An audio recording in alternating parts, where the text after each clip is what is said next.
Back in the 70s, 80s, and 90s, the mecha genre dominated the anime world. These decades were full of classics like Mazinger Z, Macross, and Gunbuster. But of course, the ultimate giant robot series had always been Gundam. And in 2022, Gundam came back with yet another new show, and it's one that we think is fantastic. So let's talk about it. The mecha genre really has died down since the 90s, but every so often there comes a show that revitalizes it, and we think Mobile Suit Gundam, The Witch from Mercury, is just that show. Now, to preface this, we aren't actually super familiar with Gundam before watching the new show. We really only knew the basics, like the premise, and some of the more iconic characters like Char Aznable. But honestly, even as a non-Gundam fan, we can say that The Witch from Mercury is really good. In fact, it may just be the perfect Gundam anime for newcomers to the franchise. After all, the Gundam series has been around since the 70s and has had several different anime connected to it. If you haven't seen it, here's a quick rundown of the premise. Our heroine is Suletta Mercury, an enthusiastic but somewhat socially awkward girl from the planet Mercury who is studying to be a mobile suit pilot. On her first day there, she makes friends with the other half of our protagonists, Murine Rembrandt. The two of them become fast friends, but she also starts something of a rivalry with Murine's fiance, Gyul Jeturk. The two of them get into a duel that Suletta is able to win with her own mobile suit nicknamed Ariel. But it turns out that being Murine's fiance works on the same rules as the Santa Claus. Once Gyul is defeated, that means Suletta is now Murine's fiance. There's a lot more to the plot than that, but this is just the basic idea. If that sounds fun and you haven't seen it, we recommend giving it a watch. You've still got plenty of time to catch up before the next batch of episodes, and be ready for some spoilers in this video too. There's a lot about the Witch from Mercury we want to talk about. At the core of this anime is the relationship between Suletta and Murine. The two of them are great characters and honestly make a cute couple, but beyond just that, the two of them have a great character dynamic together. Their relationship reminds us of another pair of girls we talked about on our channel, that being Chisato and Takina from Lycoris Recoil. Suletta is the more upbeat and cheerful one, while Murine is the quiet and reserved one. However, they also have traits that make them different too. Unlike Chisato, Suletta is a lot more socially awkward and unsure of herself. Meanwhile, Murine is much more professional and well put together, very rarely if ever showing her relaxed side. Seeing Suletta and Murine interact is a lot of fun, especially with how their personalities bring out the best in each other. We can see why a lot of fans loved the idea of them as a couple from the very beginning. Of course, they're not the only important characters either. Witch from Mercury actually has a very large cast of colorful supporting characters. For example, there's Gyul, who we already talked about. At first, he seems a bit one-dimensional, but he's fleshed out more in the following episodes. We even think he's the third protagonist, next to Murine and Suletta in some ways. Meanwhile, there's all the other students at the Academy who help the world of Gundam feel more alive. There's a huge cast, though, not just of other students, but also various adults working in the corporate world. Now, admittedly, not all of them are totally fleshed out in the way our main characters are. Choo-Choo, for example, is kind of just angry and hates Spacians, but even she gets some more to her. Besides, sometimes a basic set of personality traits is all you need for an entertaining character. We'll talk more about that supporting cast later on, though. One interesting thing about the new Gundam show is the tone it takes. At first, it seems pretty lighthearted, but as the anime goes on, the plot gradually grows more serious as things from the outside world begin to infiltrate Suletta's academy life. By the time episode 12 rolls around, things have taken a serious turn, and it seems like it will stay that way moving into the batch of episodes. Yeah,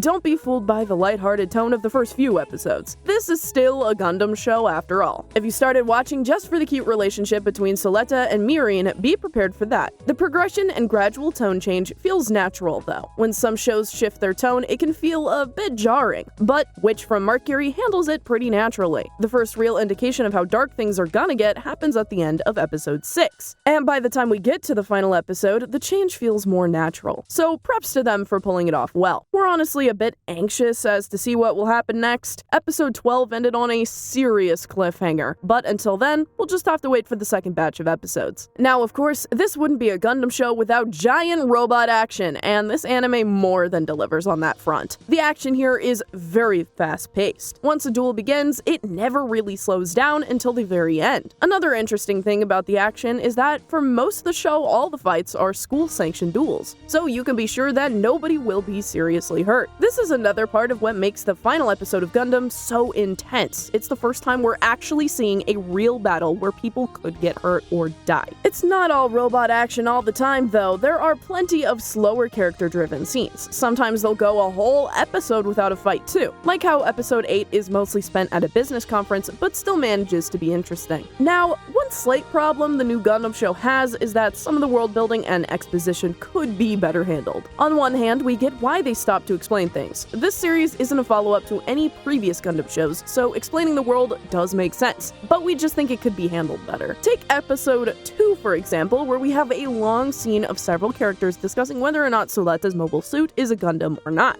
It's a necessary scene, but we can't help but feel there could have been a more interesting way to deliver the information. There are also times where it breaks the rule of show, don't tell by showing us some information and then having someone explain it anyway. Luckily, as the show goes on, this becomes less of a problem. Moving back to the characters for a moment, there are 3 important side characters that we'd like to discuss, those being Shaddiq, Elan, and Lady Prospera. Let's start with Shaddiq. Just by looking at him, you may assume that he's just some dumb pretty boy, and yeah, he can be a bit brash and arrogant sometimes, but he's the head of Grassley House and holds a lot of respect and power because of this. He's much more cunning than he looks and ends up helping orchestrate some major events in the series. Then we've got Elan, another important side character who we're hoping to see more of going into the next batch of episodes. Like Shaddiq, he's got his own goals in mind and is attempting to manipulate events in his favor. The way he does this is with a group of genetically enhanced body doubles filling in their role for him in a variety of situations. Each of Elan's doubles has their own unique personalities as well. Finally, we have Lady Prospera. She's our obligatory Gundam character with a cool mask, and she's very important to Soletta's story. See, she's Soletta's mother, and she has her own goals that Soletta is essentially a pawn in. It's not clear what her next move will be, but we can be sure that she'll be a very important character moving forward with the series. But like we said before, these 3 are still just touching the surface when it comes to the cast of the anime. As a whole, we really love The Witch from Mercury. Even if we're not the biggest Gundam fans, this show has managed to get us very invested in what will happen next. And it's all thanks to the captivating world, amazing robot battles, and of course, the relationship between Soletta and Mirin. Even if things get darker in the next batch of episodes, we'll still be here to see what happens next, and we hope you will all stick around too.